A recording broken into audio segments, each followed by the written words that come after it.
Todos juntos, leámoslo. ¿Cómo dice?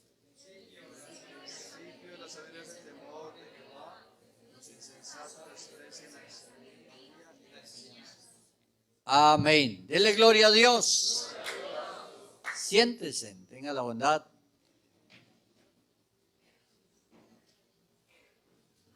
Bueno, vamos a mirar esta noche un tema que nos interesa a todos y son temas de la vida cotidiana, ¿cierto? El asunto de la sabiduría. La sabiduría. ¿Qué es la sabiduría? En este caso, porque dice la palabra de Dios, el principio de la sabiduría es el temor de Jehová. No dice el temor a Jehová, sino el temor de Jehová. ¿Qué quiere decir principio aquí? Principio. No está hablando precisamente de comienzo, sino está hablando de diseño, de fundamento, donde se fundamenta la sabiduría, es en el temor de Jehová. En este caso, temor del Señor. Entonces, el temor del Señor. ¿Qué es el temor del Señor? ¿Qué es que una persona tenga temor del Señor? Y en este caso, temor del Señor para vivir la vida.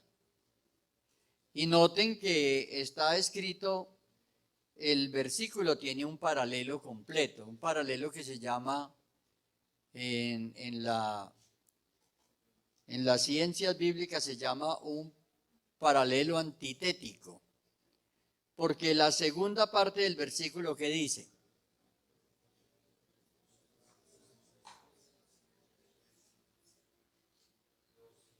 para quienes tienen el temor del Señor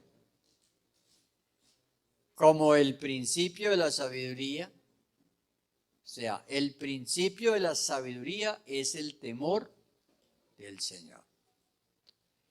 Quien quiere tener sabiduría para vivir, la tendrá si tiene el temor del Señor.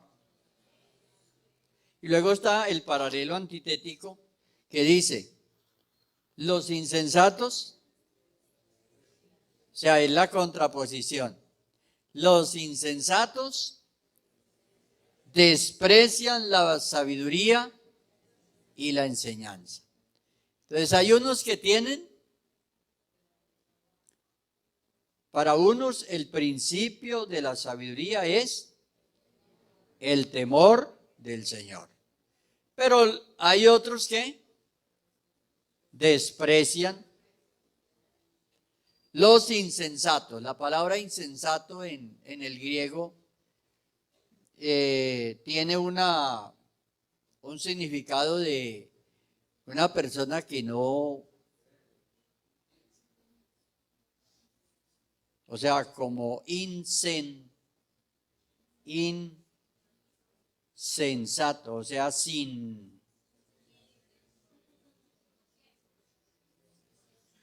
descerebrado. O sea, como para que entendamos más fácil, como que no. Entonces dice, los insensatos desprecian la sabiduría y la enseñanza. Entonces, se necesita la sabiduría. Siempre el recurso más valioso que existe y que se tendrá para vivir en este mundo será la sabiduría. Y la sabiduría que viene fundamentada en el temor del Señor. Entonces, a veces nosotros decimos, ¿quién es el que no tiene problemas? Todo el mundo tiene en algún momento, ¿cierto? Problemas, dificultades. Pero ese recurso del temor del Señor es fundamental. El temor del Señor es conocer a Dios. Andamos con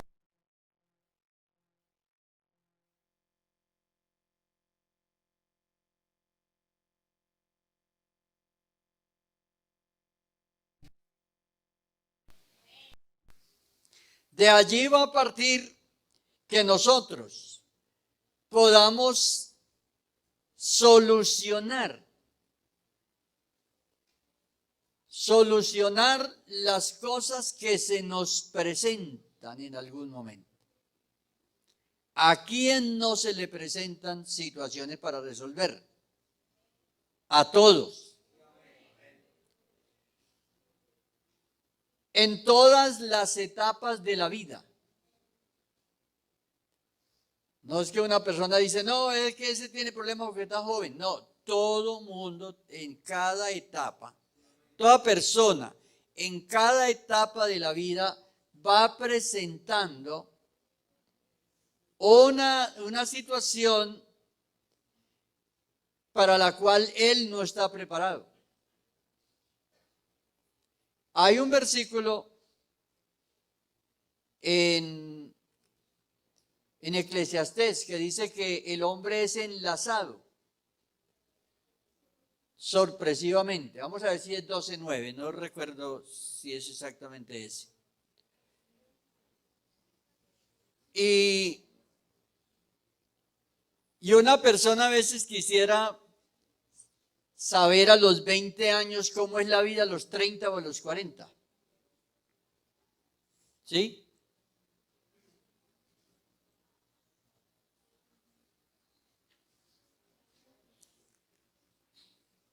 Entonces la persona quisiera saber.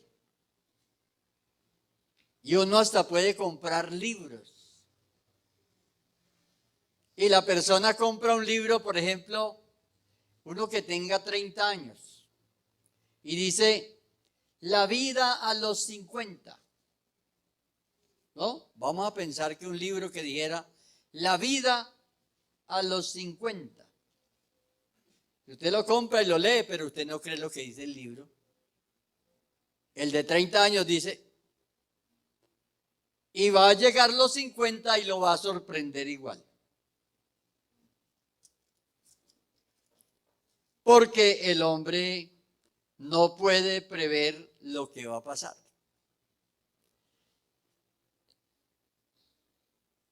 Alguien dijo una vez, ¿qué es la vida? Lo que usted no planea. Lo que usted no planea y le acontece, eso es la vida. De un momento a otro vienen cosas inesperadas. Pero ese recurso de la sabiduría, las cosas en la vida nos traen aflicción. Nos traen aflicción, muchas cosas nos traen aflicción.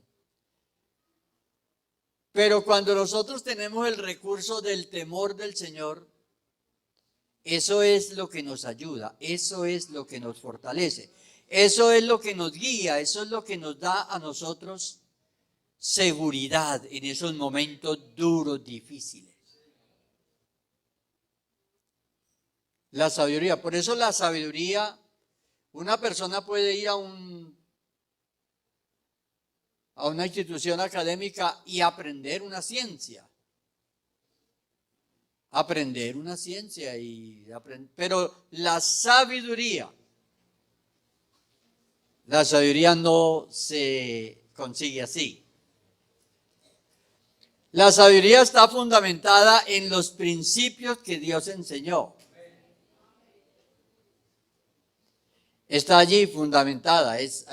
No hay otra fuente de la sabiduría sino los principios de Dios.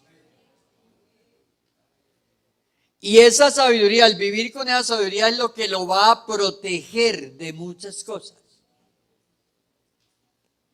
Lo va a guardar de equivocaciones, de errores que va a cometer, que le van a afectar por el resto de la vida. Entonces, por eso, en el Antiguo Testamento no había predicaciones como esta que yo estoy haciendo esta noche. No había predicaciones así. Las predicaciones están ahí en la Biblia. Y precisamente esto que estamos leyendo es como una predicación que había en ese tiempo. Y era lo que los judíos tenían la experiencia ya ellos. Ellos tenían la experiencia. Cuando ellos escriben esto aquí, era porque ellos lo habían experimentado. El principio de la sabiduría es el temor de Jehová. No es a veces ni porque la persona tenga muchos años, porque hay personas con muchos años y muy necios y muy caprichosos y no aprendieron, ¿cierto? Sí, o sea que no es tampoco por viejo, que sabe más, sino que puede ser una persona joven y tener sabiduría.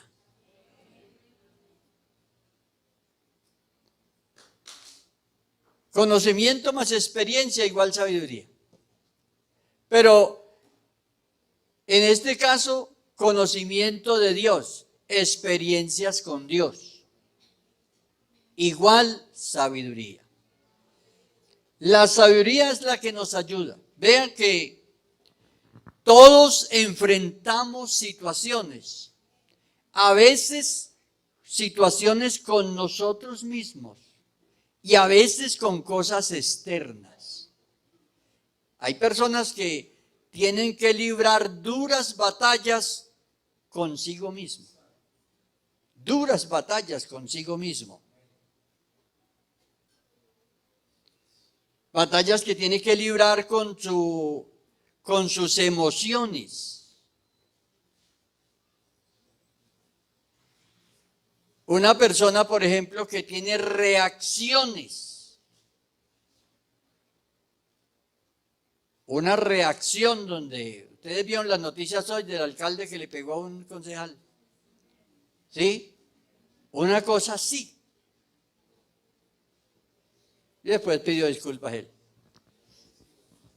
No, son reacciones, son las emociones.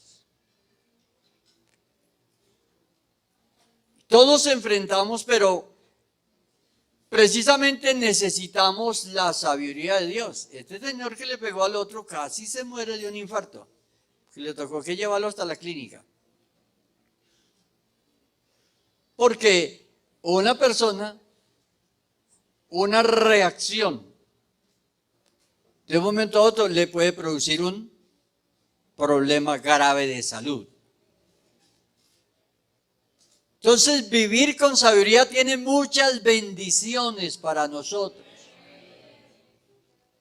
La palabra de Dios, a más de enseñarnos cómo vamos al cielo, nos enseña cómo vivir aquí y cómo vivir mejor. Por eso el evangelio es integral.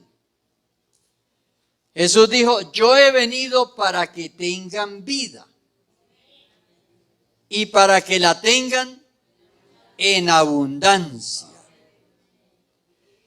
Yo digo que el creyente debe ir creciendo en eso. No puede ser que una persona lleva 20, 30 años y no ha crecido en eso. Debemos crecer. Debemos llegar a tener el control. La Biblia lo llama dominio propio. Dominio propio. Vea, antes de usted tratar de dominar a otro, piense en dominarse a usted mismo. El gran reto que tenemos no es dominar a los demás, es dominarnos a nosotros mismos. El dominio propio, el dominio de las emociones, del temperamento, de los deseos, de las intenciones. Tener las llaves. Porque si no, es muy fácil que en una situación de esas una persona caiga hasta en un delito. Cometer un delito, herir a alguien. Entonces, a veces los conflictos, uno descubre que el conflicto no es con el otro, sino el problema no está en el otro, sino en uno mismo. Lo que pasa es que uno a veces, cuando tiene un conflicto, uno siempre busca alrededor. Busca alrededor a ver a quién le... Y eso es muy original, ¿no? Eso desde el primer problema que hubo en el mundo, ese primer día el problema fue así. Adán dijo, yo no fui. Yo no fui tampoco. O sea, y todos somos dados a pensar que es el otro. Pero cuando nosotros estamos en paz con nosotros mismos, podemos estar en paz con los demás. A paz nos llamó el Señor. Yo quiero que pensemos que la sabiduría de Dios, necesitamos la sabiduría de Dios. Necesitamos revisar esos principios, tenerlos presentes. Recuérdeme en algo que Jesús dijo sobre eso. A ver, aquí hay gente antigua que ha oído predicar mucho. Recuérdeme en algo que Jesús dijo sobre eso.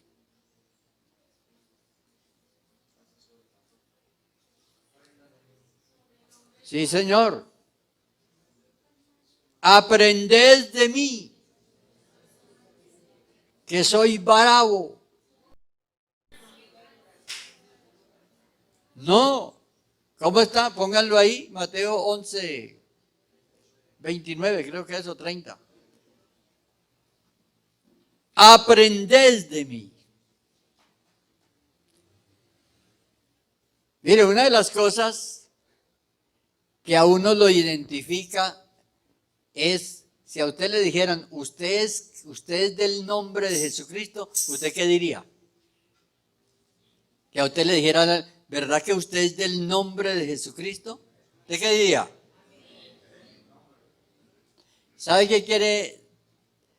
Vea, el que tiene el nombre del Señor Jesús tiene su carácter. Tiene su carácter, tiene el carácter de Él. Porque el nombre del Señor expresa su carácter. Su carácter. Así que si somos del nombre de Jesucristo, tenemos el carácter de Él.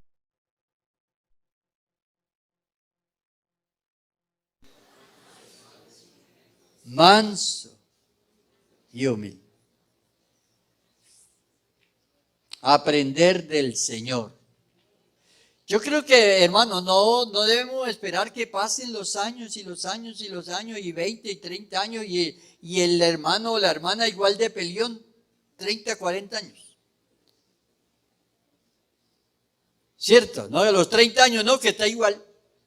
¿Cómo así? Entonces perdieron 30 años. No, que haya cambiado. Que la persona tenga ya un...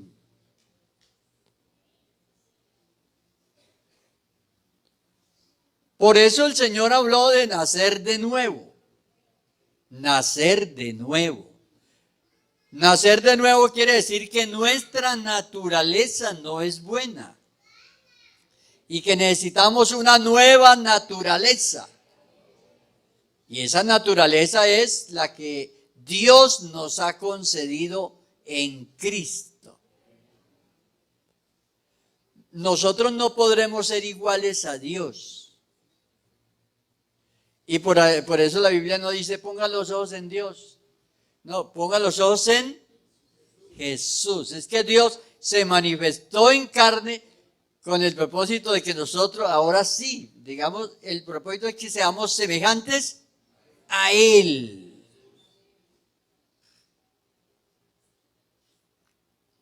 Entonces, a veces la persona, ¿cuáles son las arras de nuestra salvación? Que usted diga, yo tengo las arras de mi salvación. Yo las tengo. Yo tengo el Espíritu de Cristo. Dice, el que no tiene el Espíritu de Cristo, ¿y el Espíritu de Cristo es peleón? Ah, bueno, entonces, dice la Biblia ahí. La Biblia ahí no está hablando de otra cosa, sino de cómo somos, el Espíritu de Cristo. O sea, ¿cómo era Cristo? ¿Cómo era Él? Si alguno dice que es de Él, debe andar como Él andó. Entonces a veces yo soy bautizado en el nombre. Sí, pero es que no tiene ni el carácter de Cristo, no tiene el Espíritu de Cristo, no. No vive como vivía Cristo. Entonces, hay muchos problemas que vienen al creyente y que el creyente los puede resolver si tiene la sabiduría de Dios. Los puede resolver.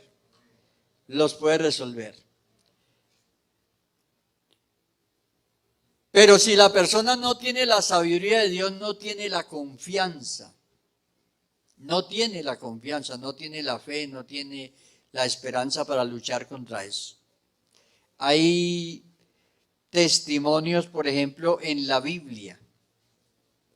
En la Biblia, personas que tuvieron dificultades. Filipenses capítulo 4.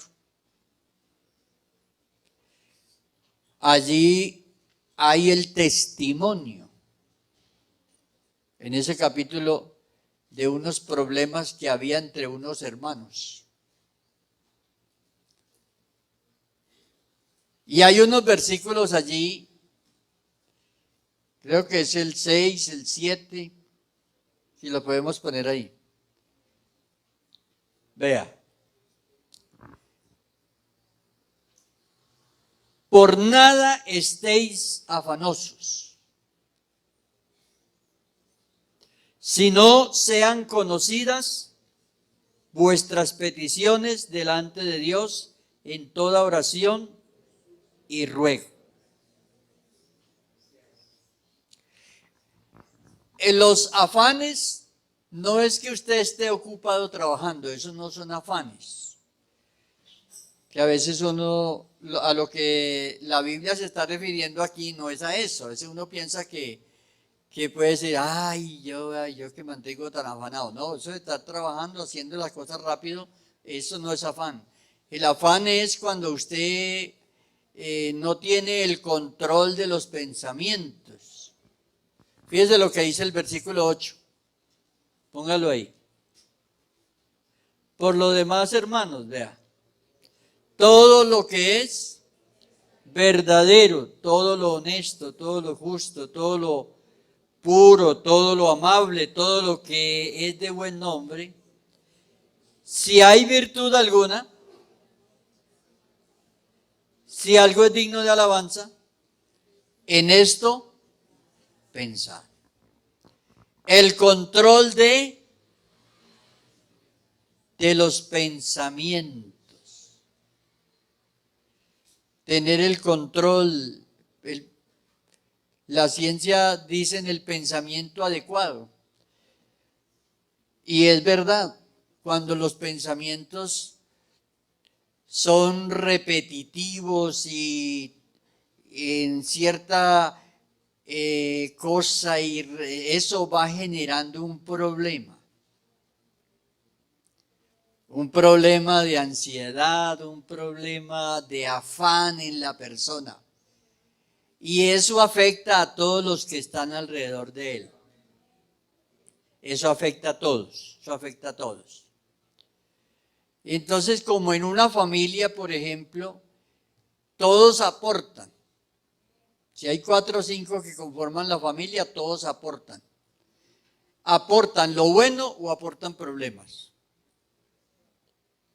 Y entonces a veces por eso uno más que esté así, eso ya afecta a todos. Porque los otros ya también se preocupan. Entonces, la sabiduría, todo tiene su tiempo. Todo tiene su tiempo. ¿Por qué nos vienen a veces problemas? Porque hacemos cosas fuera de tiempo. Dice la Biblia, Dios todo lo hizo hermoso en su tiempo. Nosotros somos los que le ponemos feo a la vida. Dios lo hizo hermoso todo en su tiempo. Pero nosotros a veces dibujamos y pintamos mal. Y entonces nosotros somos los que le ponemos el color feo a la vida. ¿Por qué? Porque hacemos cosas fuera de tiempo. Todo es hermoso. Es que el problema no está en Dios, ni está en el mundo físico. Que si Dios quitara a toda la gente de la tierra, esto sería un paraíso. Dejaríamos de contaminar este universo y el universo se recuperaría. Entonces el problema no es, el problema está dentro de nosotros, de la gente. Por eso lo que Dios ha provisto es la regeneración de la persona. Y por eso la evangelización. Por eso la evangelización va dirigida a las personas. Las personas. Y es individual. Ni siquiera es colectivo, es individual. Porque el problema es individual. No es ni siquiera familiar, ni comunitario, ni que los costeños, ni que los pastuzos, ni que los paisas, no, es personal. La persona que Dios va restaurando, va mejorando. Va mejorando y cambia. Y ya, el Señor nos llamó a que tengamos una vida nueva, una vida mejor, una vida... Y el vivir en la sabiduría del Señor, eso a la persona le aporta tranquilidad. Tranquilidad. Hay un coro que dice, no hay problema tan grande que Dios no resuelva. O sea, Dios resuelve todo. Pero nosotros debemos tener la confianza en el Señor y la sabiduría. La sabiduría para vivir. Es que no, el problema es que nosotros no entendemos. No entendemos la situación del otro.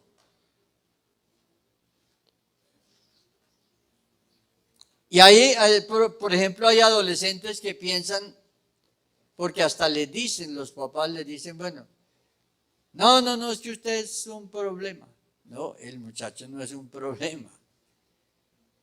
O sea, son las etapas de la vida que cada uno está viviendo. Es una persona ya de edad, entonces es un problema. Pero si la persona es convertida al Señor, vea, yo he conocido hermanos de mucha edad, pacientes, temerosos del Señor, cambiados por el Señor, cero peleones. Y esa es la idea, y ese es el propósito, que en el hogar, allí en la familia, haya paz. Porque todos los miembros aportan. Cada uno en su etapa está pasando está viendo la vida diferente. Pero la sabiduría, entonces el principio de la sabiduría es el temor.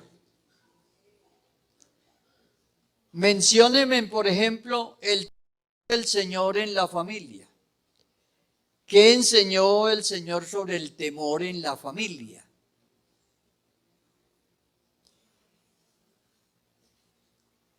Muy fácil. Que los hijos deshonren a los padres. No, que los honren, ¿cierto? Que los hijos honren a los padres. Ahora, que los padres, ¿qué?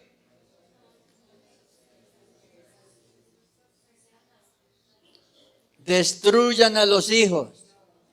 No, que instruyan a los hijos. Instruir y destruir es diferente. Entonces dice, instruyan al niño en su camino. Los hijos honren a los padres. El temor del Señor.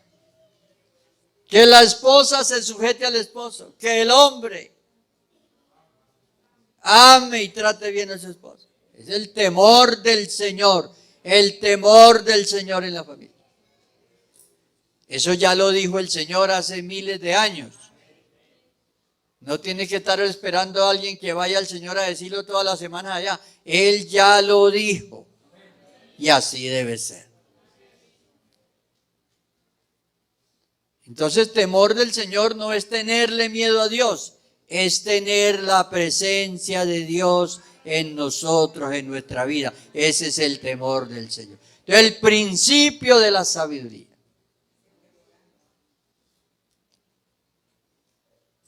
Yo oía de una persona que fue donde un psicólogo.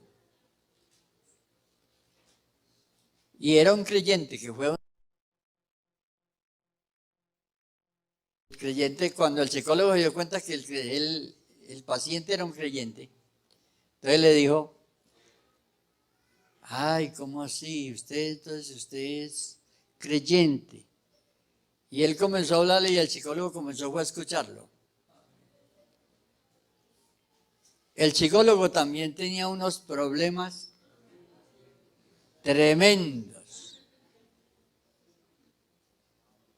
Tanto que tenían tan tremendos los problemas que me contaba el hermano que como a los 20 días se suicidó el psicólogo. Entonces cuando uno dice, realmente nosotros tenemos una...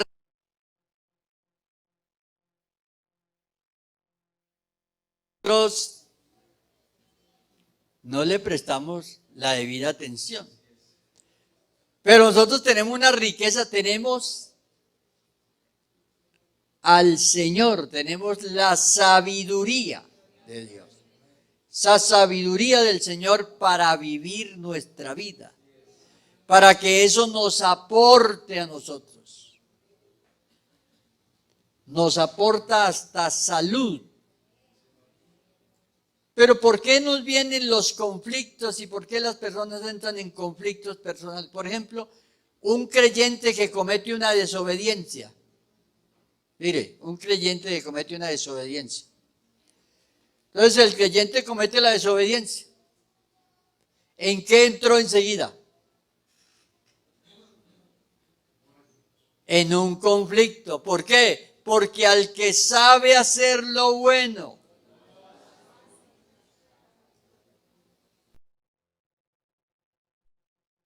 inmediatamente el hermano sigue viniendo y la hermana sigue viniendo al culto y todo, pero ahí dentro hay algo, oiga, un conflicto. Porque hay algo que le dice, ¿te acuerdas lo que hiciste? Eso no te quedó bien. Eso estuvo mal. Y hay un conflicto. Afortunadamente tenemos al Señor. Por eso es que es necesario el perdón. Dice la Biblia, Él es el que sana. ¿Cómo es que dice? Comienza diciendo, Él es el que perdona. ¿Y qué más? Y el que sana todas tus dolencias.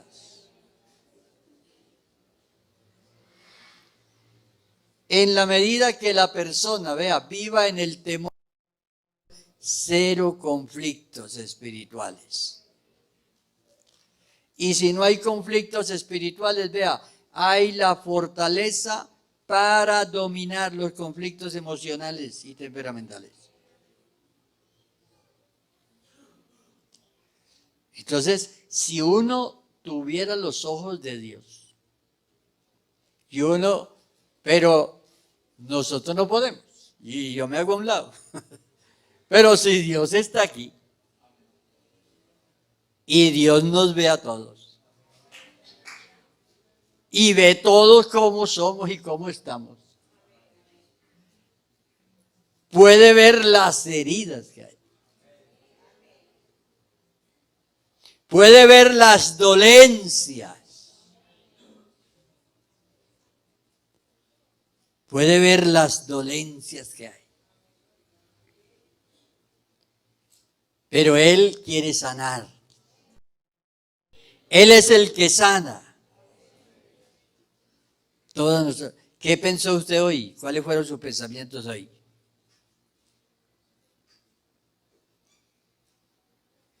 ¿Qué estuvo usted pensando hoy?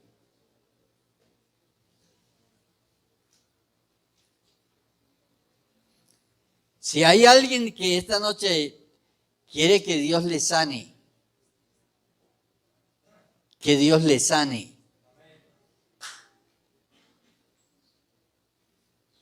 Porque esas dolencias, eso sigue doliendo.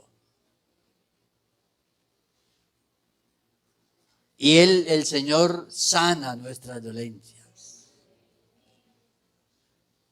¿Hay alguien con dolencias esta noche? Pueden no ser dolencias en las piernas, en la cabeza, no. Dolencias espirituales. Deudas. Las deudas. No debáis a nadie nada. Esas deudas que a veces la persona, y no hay perdón. ¿Quiere usted ser sano? El Señor lo puede sanar esta noche.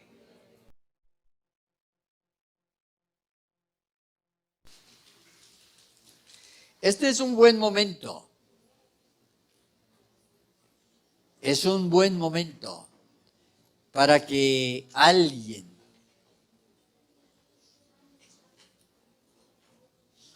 que tenga una dolencia venga. Dolencias espirituales.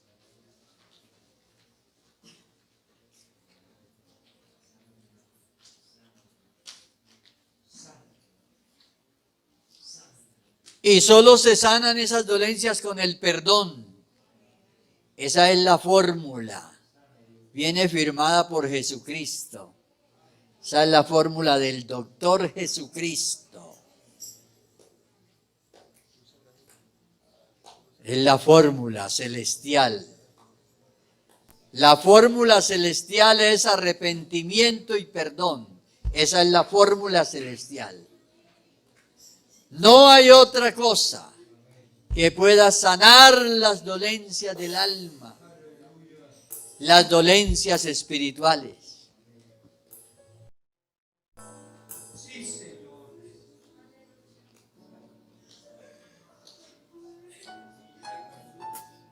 Dios es el único que sabe, y usted, hay muchas cosas que usted ni pronto ni sepa. Porque a veces nosotros mismos ignoramos cómo somos. Por eso se necesita un examen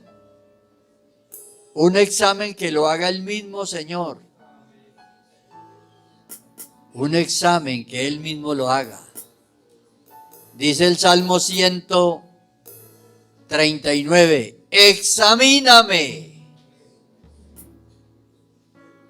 examíname, oh Dios, y ve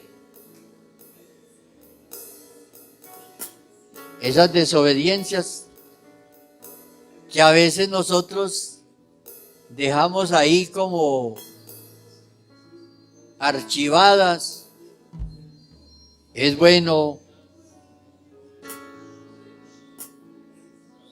llegar ante la presencia del Señor y decir: lávame, límpiame.